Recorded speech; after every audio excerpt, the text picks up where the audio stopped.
Hi everyone, this is Tim. Welcome to North and South Podcasts. This is a Wellbeing episode and an episode presented in association with Hope Street. And Jess, who I'm going to be speaking to, is a member of Hope Street. She volunteers there, she goes to the meetings. I've spoken to her there about a few issues relating to well-being. We are going to be talking about eating disorders today, and I just want to give a little bit of a trigger warning because we will be talking about things which are sensitive and maybe uncomfortable for some listeners.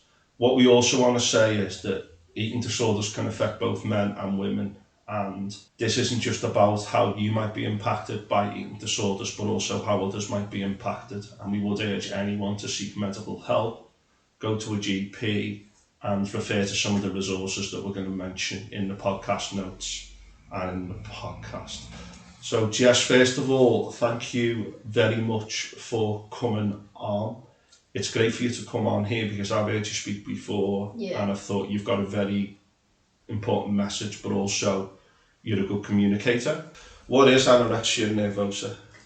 Anorexia nervosa is a mental health condition. It's said to cause the most fatalities. One of the key characteristics of anorexia is keeping low weight.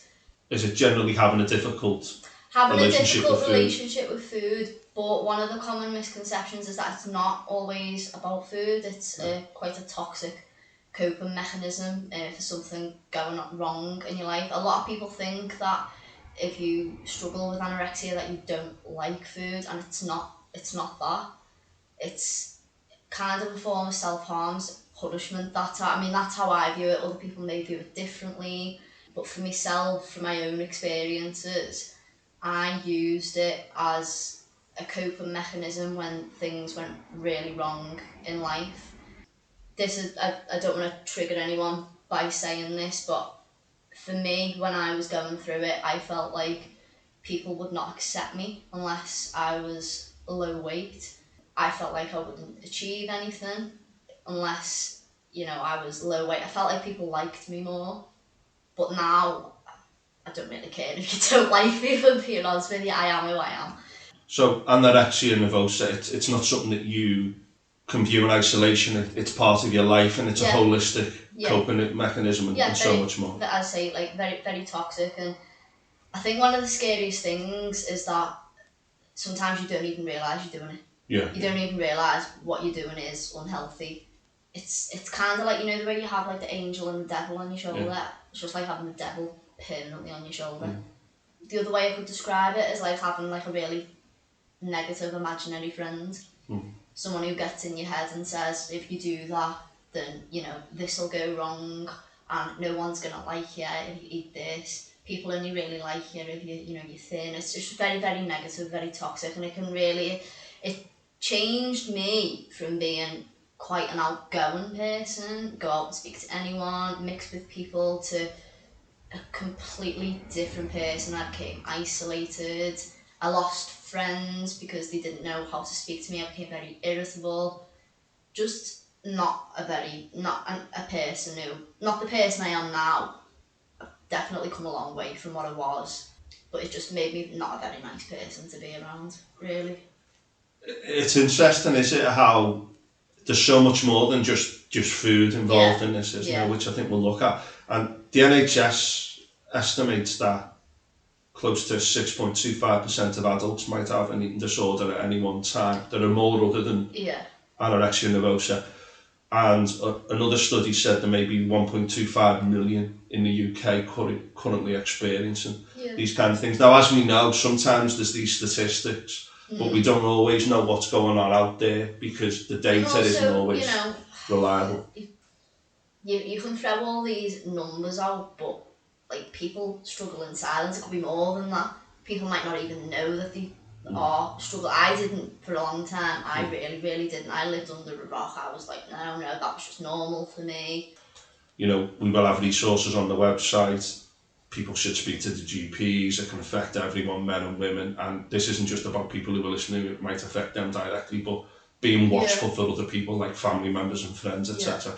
Now, we know that it's a big thing with men as well, such as this idea of body image. And I certainly think that men are more aware of their body image now than they were when I was younger.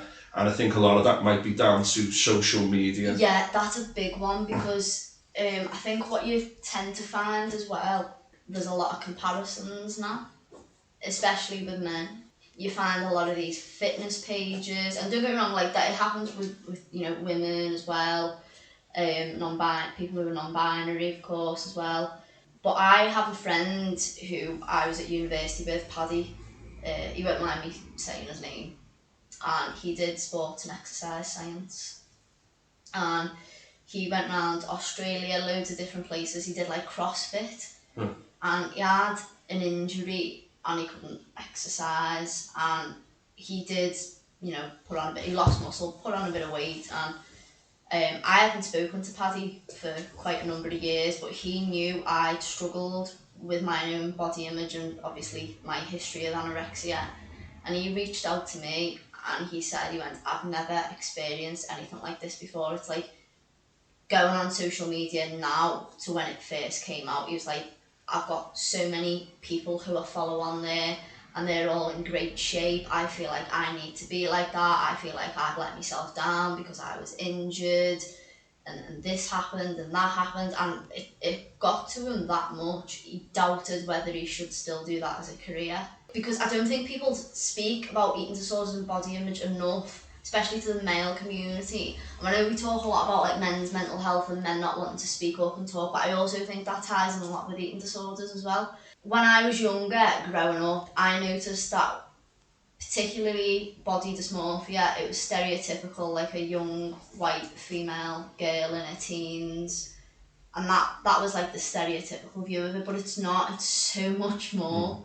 Like, I think because more people are talking about it, men are talking about it more, it's opening up. More men are like, well, do you know what, actually I feel like that, I struggle with that. I think men feel like they've got to keep it in, when really you don't. But it's not always easy for you to say, look, do you know what, I'm struggling here. Like, I think for so long, and I don't want to annoy anyone by saying this, people have thought it was only okay for women to open up.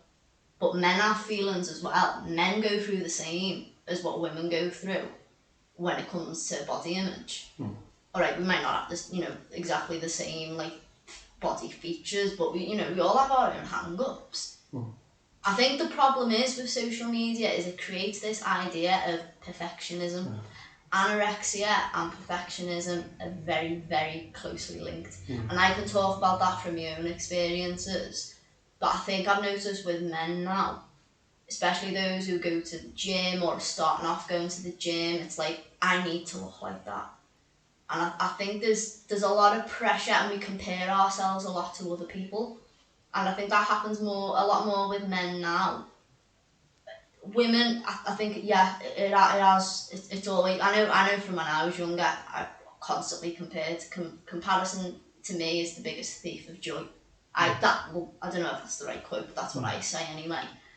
But no, I can definitely, just going back to what I was saying about Paddy before. He was distraught. He thought he was going to lose his career. He thought, oh my God, I'm not where I need to be. I mean, he managed to, he sorted himself out. He got himself to a better place. I'm like nearly 30 now. Paddy is nearly 30. He's not the same as he was in uni. Your body changes. And I think that can sometimes have a bit of a negative effect. I think sometimes we think, I was perfect the way I was back then. But change happens, and we're not always accepting of change, and that's fine. We're not always going to be accepting of change, but yeah.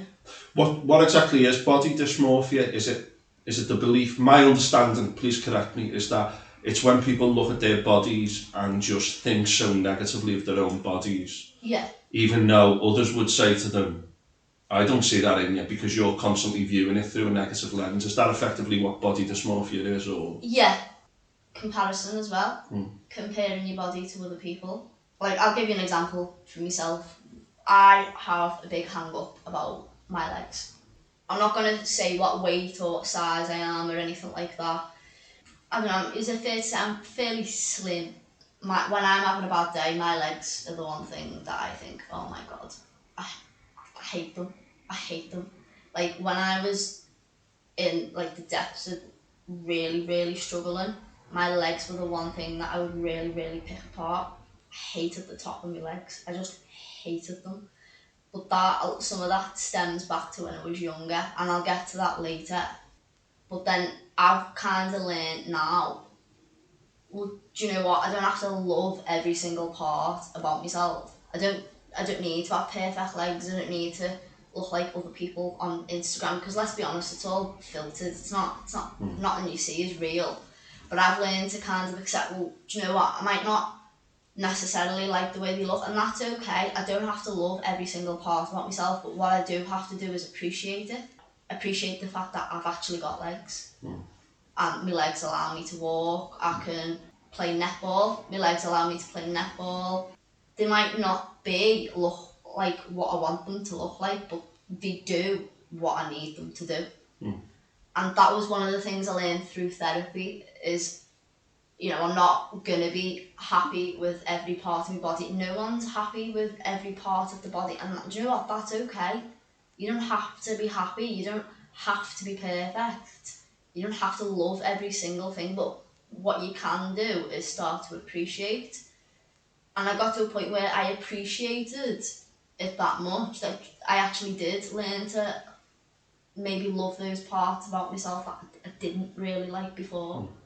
Yeah, and it doesn't matter how much someone else might say they look fine. I've never really noticed them before. Yeah. This is your image. Now, I want to go back to this because I'm getting a bit older. I'm 45 now, and about 15 years ago, I would say, I started to notice film stars with six packs and big arms. Yeah. Now, when I was younger, and I've looked at some old films, film stars didn't look like that, male film stars. Yeah. Social media, we all know the model industry. Yeah. They talk about regulating itself, we all know what they do. Yeah, they get away with all kinds. And they keep saying, oh, we won't have people below a certain body mass index, and they keep doing it. We know about social media, how it's all manufactured and it puts pressure on people and it encourages that comparison. We know girls are as unhappy as ever based on recent records to do with body image, possibly due to social media. Also, the smartphone. another thing as well is if you go on social media and you look at I don't know, let's use Jessie Nelson example. She used to be in Little Mix. That girl was trolled terribly. Is she the one who had the documentary? Yeah. Yeah, I saw that, yeah. It was very good. Oh, they would absolutely slate her to the point where she actually... Because she was considered a bit overweight or not as skinny as others, Yeah, and look at the comments people put.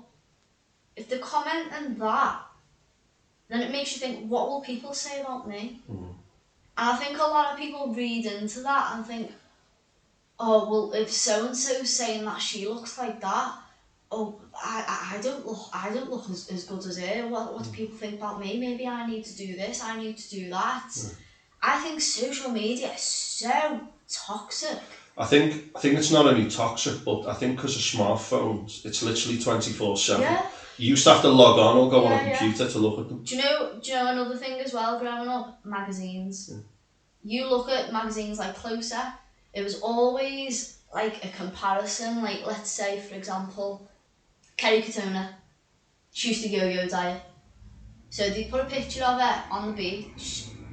Cellulite is normal, by the way. People have cellulite, get over it. They're the lines that people sometimes have. No, stretch mark, stretch marks, that is normal. And they would put pictures of normal bodies and absolutely pick people apart. It was horrible. Or they put a picture of, I don't know, maybe someone a bit heavier, and then maybe they'd a side-by-side picture saying lost 4 stone. Just because someone's lost 4 stone, that doesn't mean that they're happy. That it really doesn't. Because you don't know what that person's went through to lose 4 stone. Like, when I was at my lowest weight, I call them Anna. That was my anorexia, I named it, I called them Anna. That, to me, used to say, oh, well, you know, if we just lose a little bit more, then we'll be happier. It was nonsense. I was miserable. It didn't make me any happier. And I think sometimes we look at people's weight loss stories or surgery stories and we think, oh God, they look great now, they look amazing, they must be so much happier. Don't believe everything you read. How important is exercise addiction in this as well? Is that an aspect of, Yeah. of eating disorders? I mean, I can touch on that a bit later, but exercise addiction was something I really, really struggled with. I felt like I had to do 500 sit-ups. No, I'm not joking. That'd be before work. Star jumps. There used to be these forums online. This was when I was younger, and it used to be. They're not. I'll say it because I don't believe they're active anymore. They're called Pro Ana. So it was basically like, it was a bit like Reddit, you know, the way you can get like threads. People used to create groups and they'd share like really bad tips, and people used to say, you know, if you want to get a thigh gap, you need to do this, this and this. And I read So into they were literally saying pro-anorexia? Yeah. Right. Yeah. And this was one of the early manifestations of it. Very but early. To an extent, that has now just contaminated the whole social media ecosystem. So like everything's pro-ana now, innit? Do you know another thing as well, which I think is quite, I don't know, it can be good, it can be bad, but it's comparison again. If you go on TikTok, one of the crazes that came out was probably summer 2021. It was called What I Eat in a Day. It'd be like, let's say for example, hello, my name's Jess, and here's what I ate today as a vegan. You know, some people would like a small amount of food, like, have you really, you know, how have you lived off that? But they were making out that that was good. Yeah. And people would put calories on the bottom. I go on TikTok now, but I've blocked any what I eat in a day because it doesn't help me. It doesn't help me. Some people I know, and I've got friends who have gone through recovery, and they found that certain accounts, what I eat in a day, like the recovery ones, where people were setting themselves challenges, you know, to maybe try a different food group, eat a little bit more. They found that helpful, and you know what? If you find that helpful, then great, good for you. But there's a lot out there which I didn't, and also like I was going on about the Instagram comments before. People would comment on TikTok like, "Oh my God, you eat all that in a day?" Yeah, I do. I've touched before about like Twitter, how bad Twitter is. TikTok is appalling. We know the social media groups, they won't take any self-regulation if it affects their profits. TikTok has now actually banned the use of certain hashtags. You can't use the hashtag anorexia. You can't use the hashtag eating disorder, but people find ways around it by changing the letters. But if I go on TikTok, I'm on TikTok for my podcast to share it. I don't go on it, and they've now started sending me certain videos to try and get my attention. Yeah. And as far as I'm concerned, the whole thing is just appalling. And they won't regulate themselves. Governments are reluctant to regulate them. We know when you self-regulate industries, they literally just get away with murder. And I think that's the big problem for modern people, is that they don't know any different. The youngsters just growing up. And but moving back to your perspective now, like, where do you think this came from for you? My mum would sit in one room and my dad would sit in the other, and I felt like the telegram boy, like, well, go and tell your dad this, or go and tell your mum that, because they wouldn't speak to each other. Or my mum would say, oh, do you know what, I hate the way your dad does that. And my dad would be like vice versa. Go, oh, you know, when you do that, you're just like your mum. She was very, very, not very nice. I struggle with anxiety, and that stemmed from when I was a kid. And when I'm anxious, I do struggle to eat. I just can't do it. It makes me feel sick. It makes me feel sick, so I don't do it. I did have a time where something not very nice happened to me. I don't think I'm quite ready to share that out in the open. Maybe another time I will.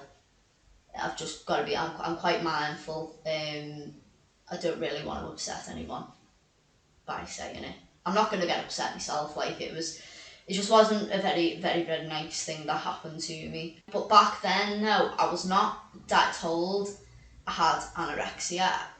I was seen as just a very skinny child. Like, a very skinny child. who wouldn't eat chewits and didn't want to eat anything else. I was, like a fussy eater. That's what it's called. It was called a fussy eater. And then I kind of like, my mum and dad's argument, I think I just learned to accept that that's the way it was going to be. It was never going to change. For years I wanted them to split up because I thought, I just needed a break from constantly feeling like the counsellor. And there's nothing wrong with it. I'll be there for anyone. I'm that type of person. Like I love listening to people, helping, anything like that. But when you're 9 years old and you've got two people who you're supposed to feel safe with belittling each other, it's so hard. It was like there's things that I wish maybe my mum would have done differently. Sometimes I wish my mum would have left me dad and maybe it would have been a different story. But what happens in life happens and you learn from it. So that happened, and I kind of learned to like deal with that, get on with it. But people in school did used to say to me, mum, she is very underweight. What's going on? And then my dad used to be like, get it out, like that. I think genuinely he probably was worried, but it was the way it was delivered. It was quite fierce and intense, and I thought, oh God, if I don't eat, I'll be in the back garden. Honestly, I got frightened to the point where I had to eat. And then I was fine for a little bit. And then when I was 14, I was quite naughty as a child. I was quite funny though. I did have a good sense. I was quite dry. I went from one high school to another high school, partly due to my behaviour, to put it lightly. I think you can guess what happened. The new high school, I had a lot of friends. It was fine, I made a lot of friends. I was funny. I could get on with anyone. But despite the fact that I had friends there, it was a change. And although I did struggle with eating when I was 9, I would probably say when I was 14, that's when I would probably say, if I'd have been taken to the doctor, I had anorexia, definitely.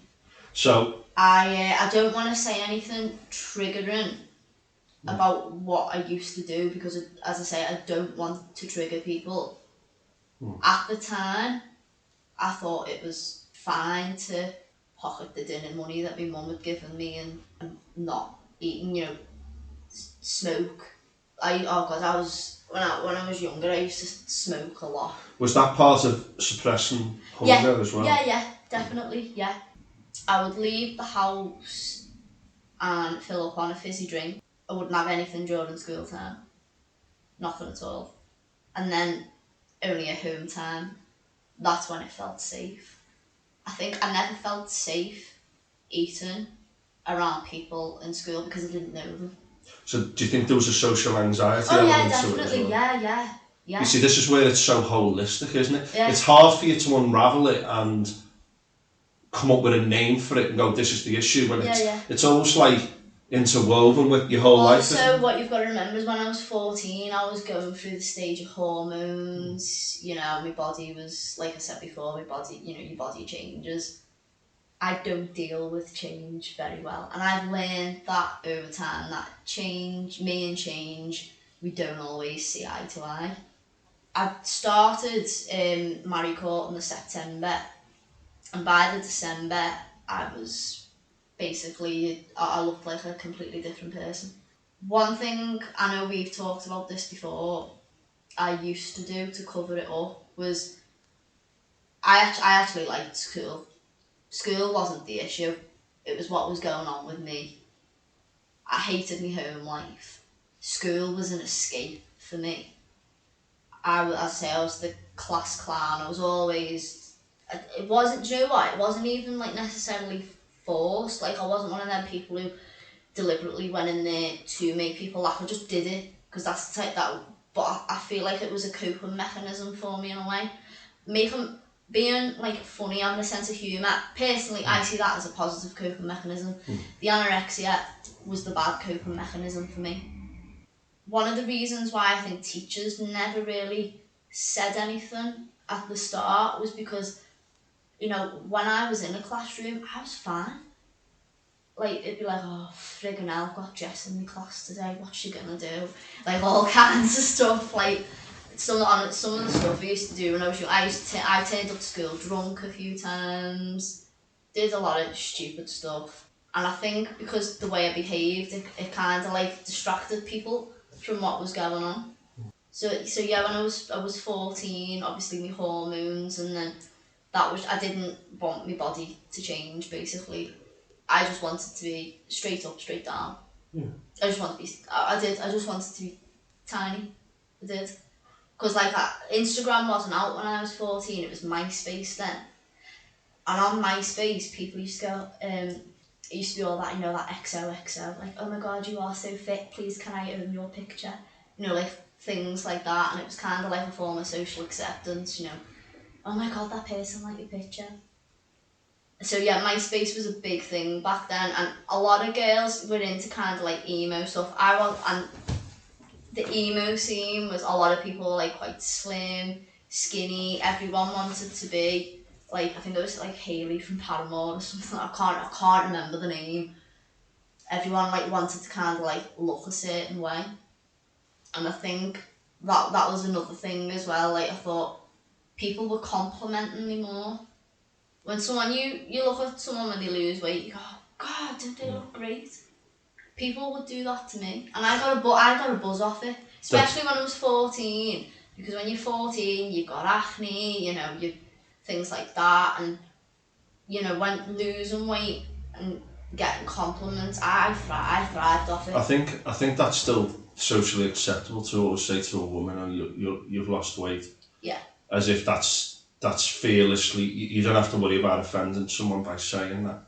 And obviously, the social media aspect enhances this whole thing. Yeah. So how did you then move beyond that kind of mid-teenage years? What happened after that? When I was 14, when I was 14, my mum and dad got pulled in by the school because I had a really bad time. It was in the December, and to the point I was bunking off school, especially dinner time. That was high anxiety for me. I'd bunk off and run off to my nan's. Like, my nan was like my safe place. And there's only so many times, I mean, you're a teacher, you know, lessons get monitored, and you start to notice trends like, oh, I've not seen her for a while. And it was my attendance that got me pulled in. I also lost quite a bit of my personality. I couldn't keep it up to mask it. There's only so far you can mask, and then you crumble. And that's what I did. Instead of walking into school with the girls, because I had quite a big friendship group of girls, we were all like the loud ones, and I went from being one of the loudest at the front to the quietest at the back. And I lost my I lost my personality, because all I could think in my head was, right, I'm not going to eat at dinner time, And the more you know you shouldn't do something, the more you think about doing it. I didn't want to eat, but it got to the point where food was all I could think of. And I would get irritable in lessons.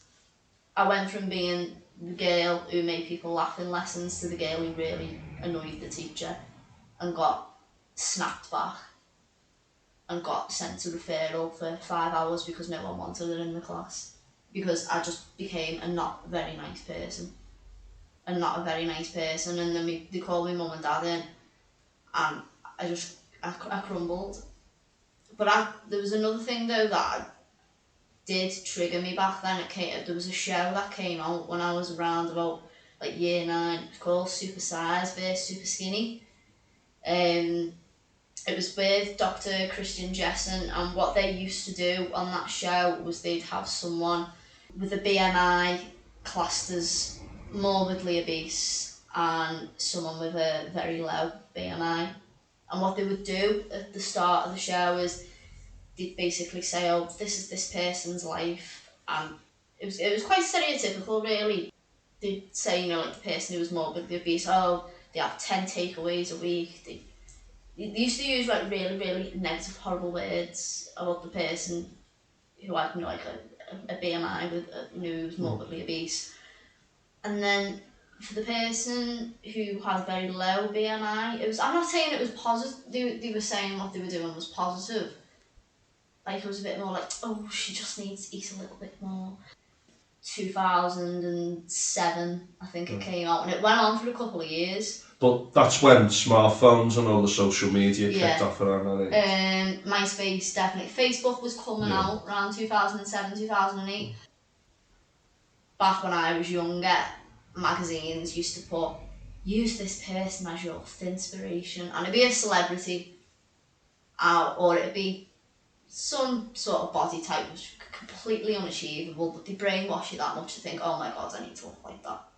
Super size versus super skinny was definitely something that did contribute to when I was 14 and I was restricting, and I went through that period. But there also, like I said, was hormones. I changed schools, even though I liked the school. The fact that the two schools were very different. One school that I went to was like Borstal. The second school, and I got away with murder, could do whatever I wanted. The second school, not so much. It was two very, very polar opposites. Did you go through adult life like this? When was your first kind of recovery, and how did you do in life going into adulthood, etc.? Did you go to college and uni? Yeah, I stayed on a sixth form. After when I was about 15 onwards, I was no issues at all. I managed everything quite well. Went to sixth form, and then I moved away to Wales when I was 18. Lived there for 4 years. To study? Yeah, I studied. I did accounting and finance. I was in mid Wales. I was in Aberystwyth. It was a lovely seaside town. Met some of my best friends there, who I still speak to now. It were actually a brilliant support system. Actually, we speak every single day. We've got a little group chat, and you know, because they struggle with different things themselves. When I was at uni, I did have a minor relapse there. So your mum and dad knew about it by the time you were like, say, 14, 15? Yeah, they knew I was struggling, but because I'd had such a period of time, I was about maybe 7 years or so where I was, you know, I was doing fine. So did you feel like you had a mini recovery in those 7 years? How old were you in this recovery period then? From probably about 15 till 20, when I'd had a very minor relapse. I had a breakup then, someone quite close to me passed away. Did you feel you just slipped into recovery yourself because you felt different? I felt like I've always been quite lucky. I had really good friends. My friends would be like, come on, we're going here, we're doing that. And I realised that the anorexia made me miss out socially. So when I wanted to start being social again, that really helped me recovery. And obviously when you go to university, your social life booms, and I was on netball, I was doing loads of societies, and part of that was going to society meals. So food was normalised to me. It was fine. But when I was 20, I lost someone who was very close to me, and it was quite shocking and unexpected. And that triggered the anxiety, grief as well. I'd never really experienced grief like that before. Because it hit me that I was never going to see them again. And I had a spell where I didn't really eat very much, but that was definitely down to grief then, and that was how I coped. It's interesting though that all of your key episodes seem to be around trauma and external events that you struggle to deal with, which is again the root of so much of what I discuss on this podcast. But you go through adulthood as like normal work and individual, etc.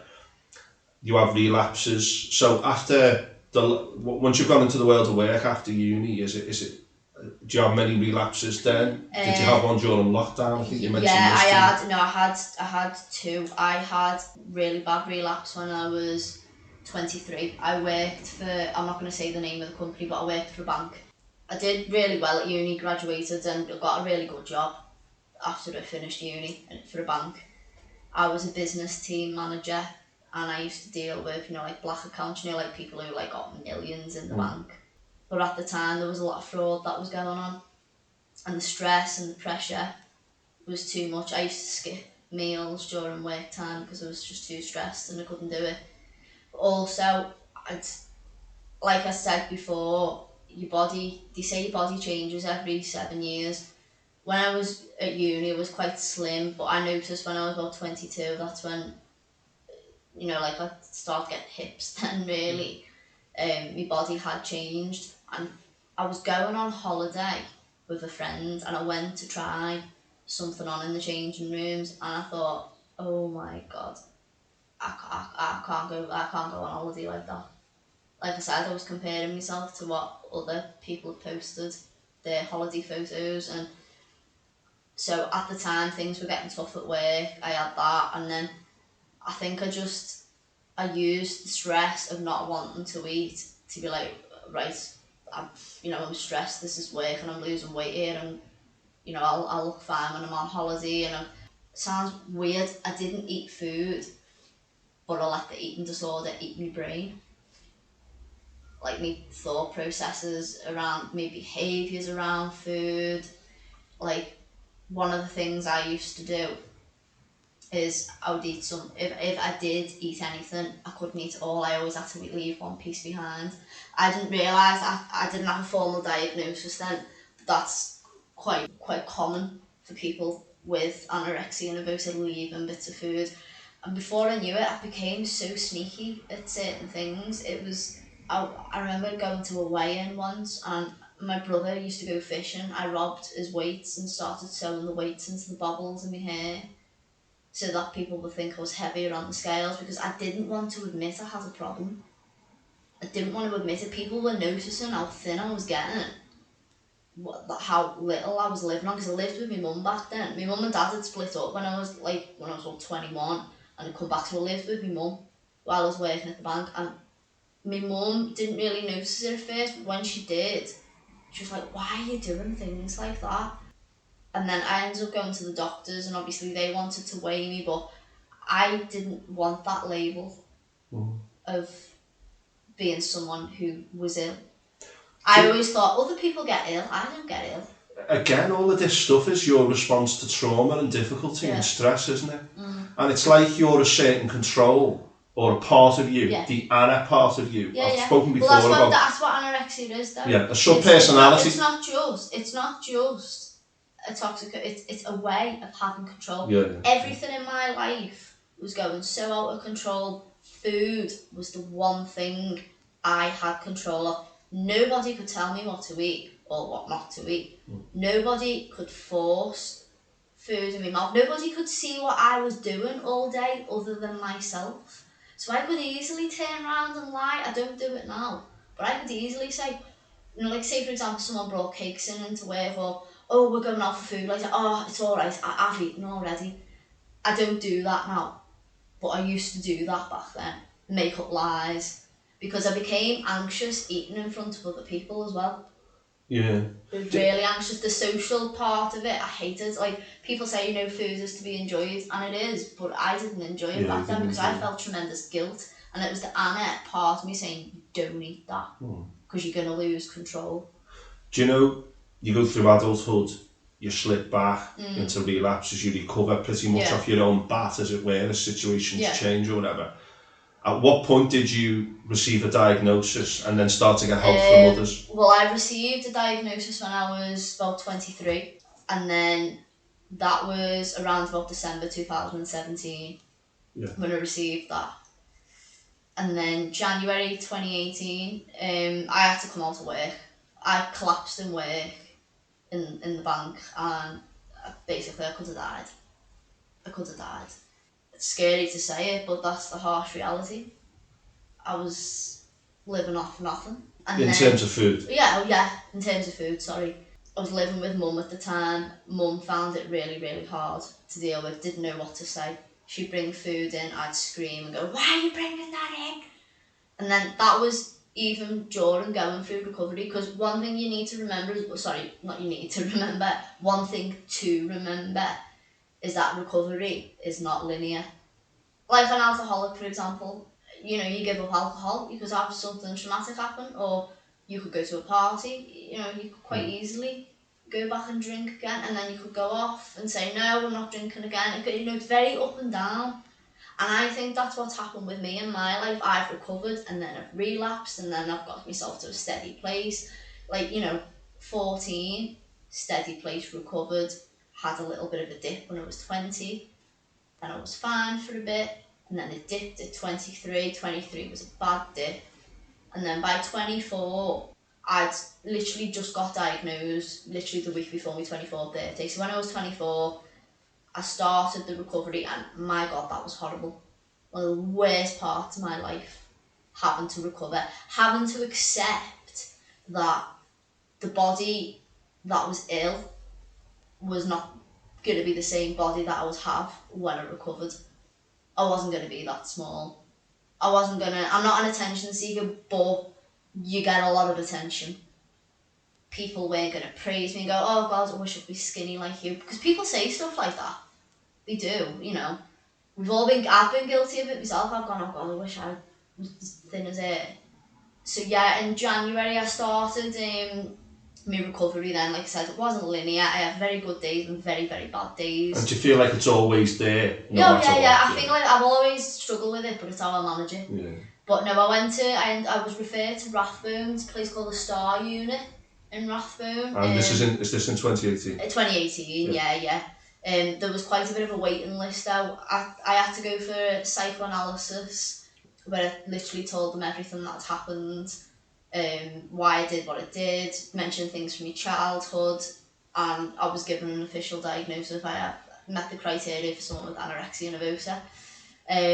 And then I had to wait for a little bit because they suggested cognitive behavioural therapy and cognitive analytical therapy. Yep. And there was also EMDR therapy as well, which is like basically, if you've not heard of EMDR before, it's like a bar and like a light goes across. Because I had an event that happened to me in my childhood, they said it was to help me with PTSD. So I started going to Rathbone and I had CBT, looking at behaviours, why I chose that as a coping mechanism, and what else could I do instead. And then I had cognitive analytical therapy, where also again I looked at why I did what I did, but that was more like trying to teach me to appreciate parts of my body and the purpose of them, and they're not there designed to be visually attractive to someone. They're more designed for a purpose in life. So the CAT is more analytical. Yeah. Of deeper things rather than just the CBT, right? Good. Yeah. And then you've explained EMDR. Does that attempt to get you to desensitize the trauma? What they would ask me to do, I didn't do a lot of that though, so I don't think I really saw the benefit of that. I think maybe if I would have carried it on, maybe I could have. So they'd have like a bar and this light to go across, and she'd talk about like an event, and my eyes would like watch the light going across. It's a bit like, when you go to Funfair and they have those like lights with the red lights and it's got like a logo. It was basically like that, like watching one of them. But I don't think I didn't do it enough to see the benefits. I can imagine it would help some people. Yeah. And the benefit, benefits it would have. So is the theory that you're doing something else while thinking about the trauma and you dissociate from the trauma? Yeah. I think it's an attempt to get you used to talking about the traumatic incident. I think with EMDR, you usually have to you usually recommend 6 to 8 sessions of it. 6 to 8 sessions of EMDR therapy. But when I was at Rathbone though, I'd had a period of time where I'd made small changes and I was getting to a good place, but the therapy obviously it did help. I learned quite a lot of good techniques of what to do, different ways of thinking. That was what that, and I was fine for a while. From 2018 up until 2021, I relapsed again, and quite a lot happened in my life in 2021. Was that did lockdown impact? 2020 was okay for me. Well, it was sunny in 2020, Yeah, that first lockdown, wasn't it? I'd ended a relationship in 2020, which was the best thing for me, and I was doing really well in my job. 2021, it sounds ridiculous. I noticed a few stretch marks on my body, and that triggered me. To the point where I was like, right, I don't like the way I look, and so I went on. My intentions at the start were just to eat healthier. And there's another eating disorder called orthorexia, where you have a fixation on just eating we consider as healthy foods, not having balance. And I would probably say maybe it started with that, but then as I started losing more, I wanted to keep the weight off. The anorexia reared its head. At the time, obviously, we were going through lockdown. I felt very isolated. It was just me and mum living at home, and my anorexia changed my personality completely. I was fighting with my mum all the time, and it was horrible, to the point where I thought, right, I need to move. I need to leave home now. I got a promotion at work. I think what I did back then was, instead of eating, I threw my energy into my job. And there's nothing wrong with wanting to do well at work, but when you're just focusing on that and you're neglecting yourself, it got to a point where, as I said before, I could only mask for so long, to the point where I could only restrict for so long, and then all I could think about was food, constantly.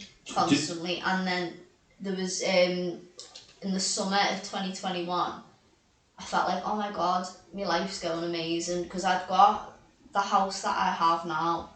I got an offer accepted on a house. That was when houses were going up, so it was very, very lucky.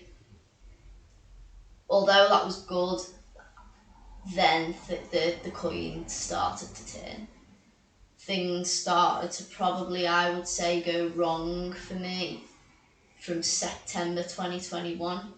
It's very, very stressful when you're going through a mortgage process, buying a house. I did it on my own, and it was horrible. I kept thinking, prices are going up, if I don't get this house, I'll never afford another one. So that was quite sitting on my shoulders. Things were going wrong at work. I went from being like the person who I felt not everyone liked, but people got on with, a person who did a very good job, was very conscientious, to things going wrong in work.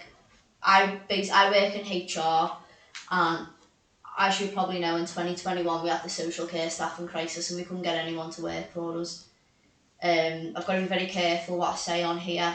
I'm not going to say the company that I work for, but we couldn't get staff, and the pressure that was put on the department was awful. I've been promoted to a more senior role, and I have responsibilities for a team, and I felt like I was thrown into it, really.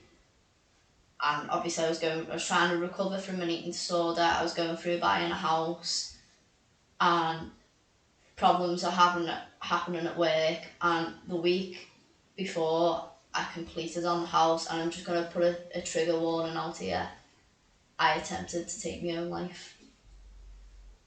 Have you ever been hospitalised as an inpatient through any of this, or was it all outpatient type stuff? Outpatient. But no, I didn't see how anything was ever going to get better. And I just didn't want to be here anymore. I felt like I had no purpose here at all. And I feel like the anorexia told me that.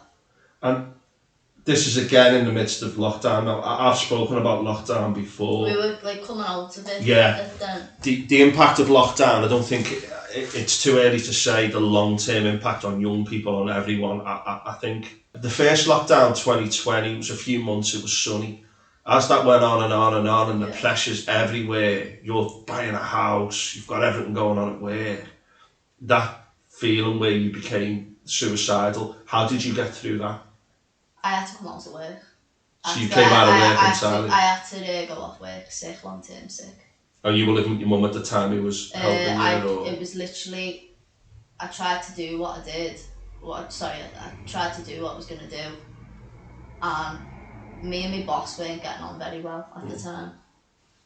and I felt like I was going to her for stuff, and I don't think she quite believed what I was saying because so many bad things had happened. It was like, ugh, what now? And so I felt like I didn't really have anyone to tell at work. So basically I got the keys to this house completed in the November, although I tried to take my own life and the week before completion, and I didn't do it. Over that Christmas I was still I was gonna do it. I was gonna do it. I was adamant I was gonna do it because I did not want to wake up and look at myself again in the morning. I didn't want to speak to anyone, didn't want to do anything. I did not want to be here. I felt, when people say, oh, I've got nothing to live for, that was how I felt. And I can understand now when people say that, because that was literally like, I just thought, no, this is never going to get better. And so in the January 2022, I said, enough's enough now. I'm either not going to be here anymore, or I can do something about it and maybe try one last time. Just one last time, try. And so I not admitted defeat, but I admitted enough was enough, and I came on to work. I was off work long-term sick for 2 months, and it was probably the best decision I ever made. I had that time to really look at myself and see that, I've recovered and relapsed so many times, but one thing I used to do was say, oh, I'm never going to relapse again. Now I don't take that approach because that is putting pressure on myself, and I don't do that. I try and take each day one bit at a time. In 2022, as I say, when I was off work, I kind of like gave me time to more positive things. Like having an eating disorder is not a positive thing, it's not a choice, it happens. But I thought, well, what can I do if I can do like small positive little things? It doesn't need to be overnight miracles because that doesn't happen. Small little steps, then maybe I can try and make things better. And I think I used those 2 months very wisely. I got to know more about myself as a person. I don't love myself, but I appreciate myself, and I learned to love little things about myself. And that was your road to recovery. Time, yeah. Like I say though, I'm never going to put pressure on myself and say I'm never going to relapse again.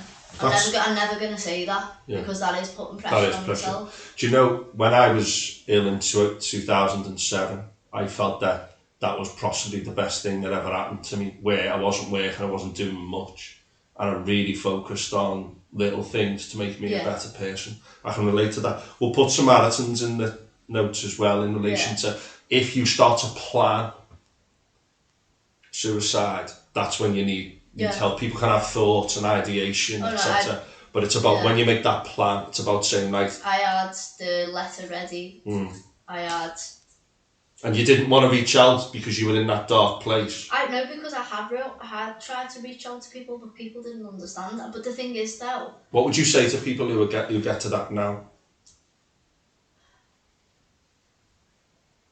Right, the best thing you can do, one thing I wish I would have done was something that I do now, and that is write everything down properly, read it back and think, okay, this is what I am feeling now. Suicide is a permanent thing, but feelings and things that go on in your life are only temporary. Is it worth doing something that is going to permanently change things for the worst over something that can be fixed and is only temporary? When I was ill in 2007, I never got close to suicide or anything, but I used to phone my sister if I was having a bad day and talk to my sister, and she really helped me through that time.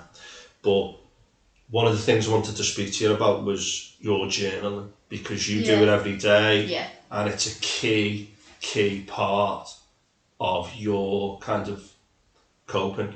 And what you just said there, I've heard people say that suicide is a permanent solution to a temporary problem.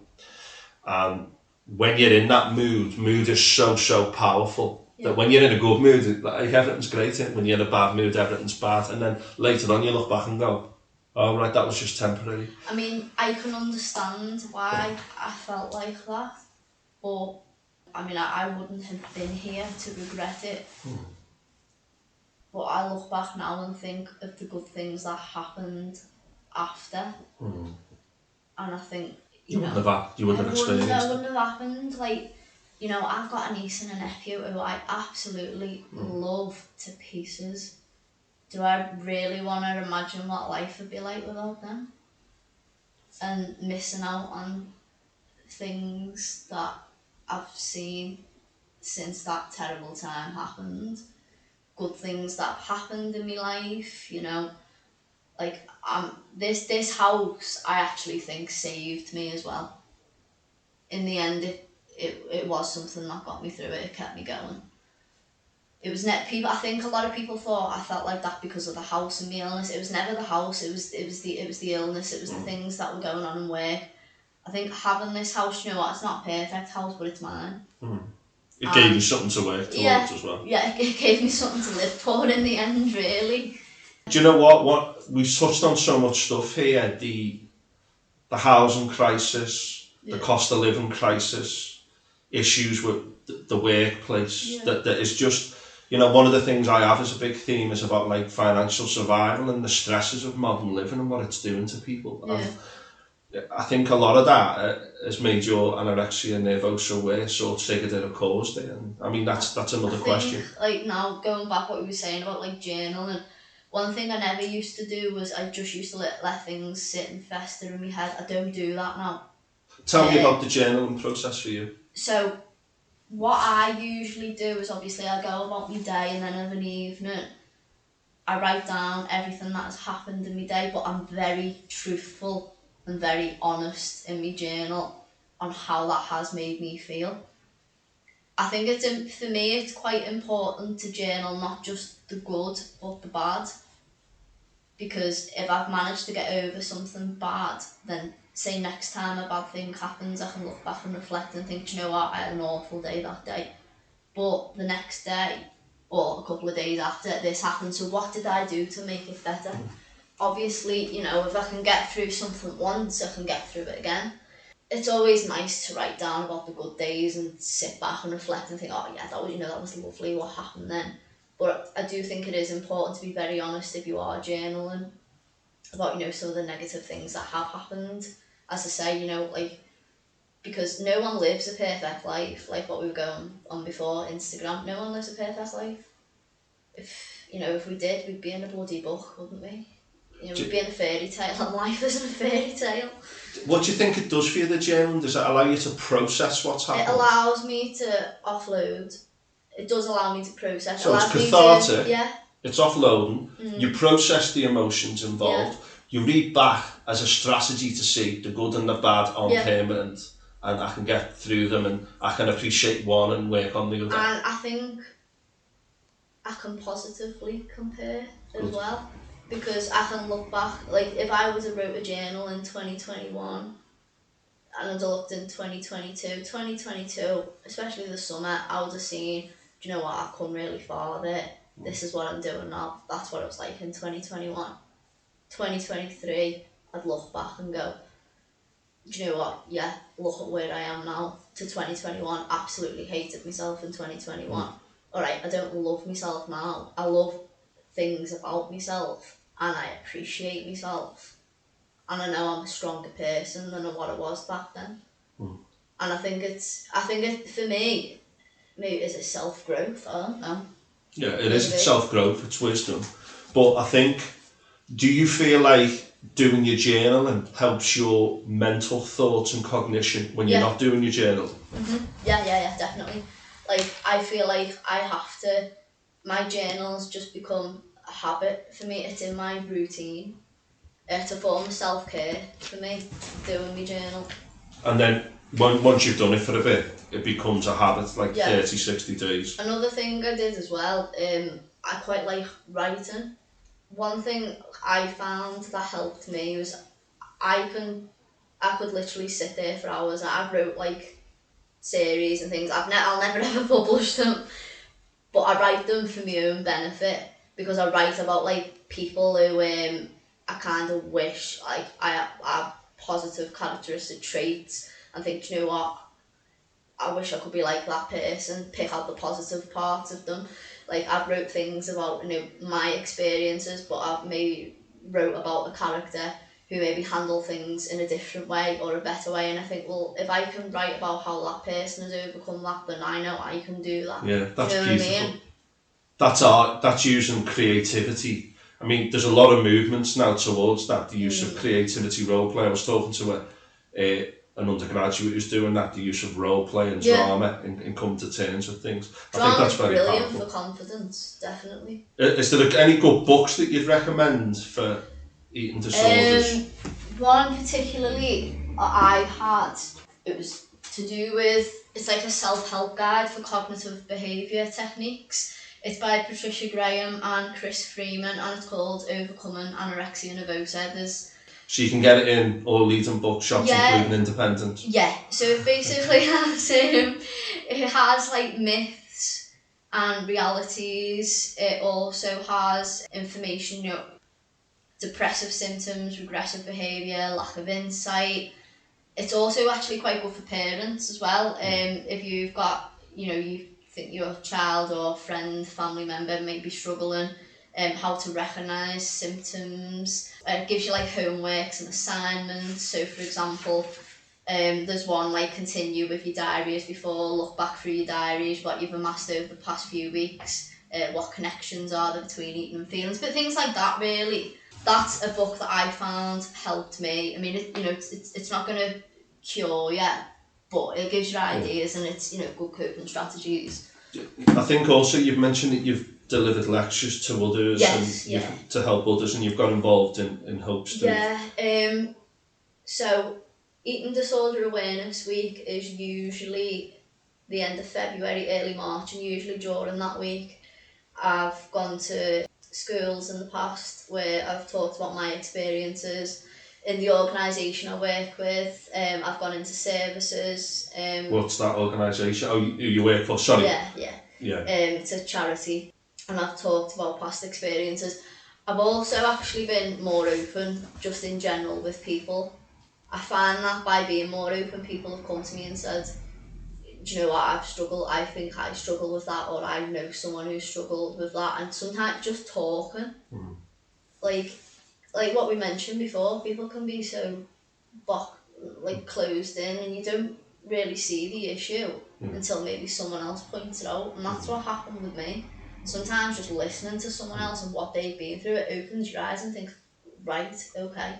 Well, I listened to an ADHD podcast, ADHD Adults UK. I've heard things in that podcast that have described things that I've done and been through, and I've never heard it or read it anywhere else, and it is so empowering. I think it's great that you do that speaking thing. One thing I want to add as well, just before we conclude, is there's other conditions as well that you've been affected by, anorexia nervosa. Things like bulimia, which might be to do with more like people getting food out of their bodies once they've ate it. Yeah, I think with bulimia, a friend of mine who I used to work with, hers was, it was stressful times, different circumstances. Some of it was, a lot of it was due to, she had really bad body dysmorphia, but hers was affected more by like external relationships, and it was like a form of punishment. So it was a punishment, but also that's to do with getting food out once you've eaten it. Yeah, the difference with bulimia is you will, like, what we call like a binge purge. Yeah. So you'll binge on high quantities of food and then purge. That's why a lot of one of the you can usually tell with bulimia, you can lose your hair, teeth as well. Do you know, obviously it's not always a clear delineation between the two either, it's all spectrum stuff. Sometimes people think that, I've had anorexia nervosa, I've not once purged. That's just not something I've ever done. Yeah. Do you know, you've also got binge eating, by Yeah. itself. You've got avoidant restrictive eating, where people try to avoid it. You've got like rumination, where people just don't eat. There's loads of others. There's And EDNOS, which is quite important actually, because EDNOS is probably one that isn't mentioned enough but affects people the most, and that is eating disorder not otherwise specified. So basically, EDNOS is when you don't fit the into criteria for one. So like I fit the criteria for anorexia nervosa because I showed the symptoms. But if I didn't maybe have all of those symptoms, maybe I would have had EDNOS. Another one which I mentioned before was orthorexia, fixation on healthy eating, healthy foods. A lot of that orthorexia, they've said, is a lot of that has been triggered by social media, people posting what I eat in a day as well. And also there's been impacts on particular groups as well, neurodiverse groups, autistic groups, people who are trans, etc. Because of that feeling about their own body. Body Food can be a big part for, of it. obviously, but it has been said that a lot of people in the trans community are affected by eating disorders, whether it is during their transition period, not accepting, maybe the body, the outside body that they're in is not, trapped in the wrong body, I suppose. Cool. Tell us about Beat just quickly before we conclude, because I know that this was an organisation that you've... Yeah, so Beat are a brilliant charity. You can go on the BEAT.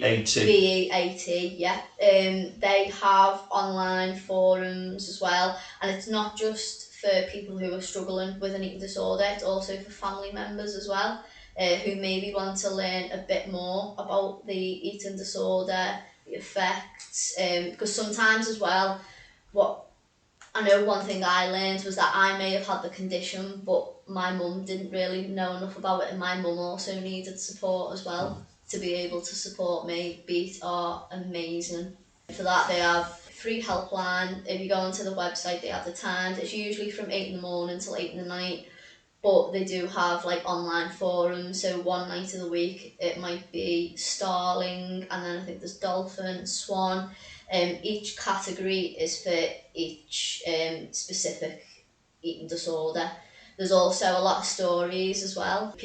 My story was on there at one point, but I actually found them quite inspirational, seeing that other people could get through it, and that actually helped me get through as well.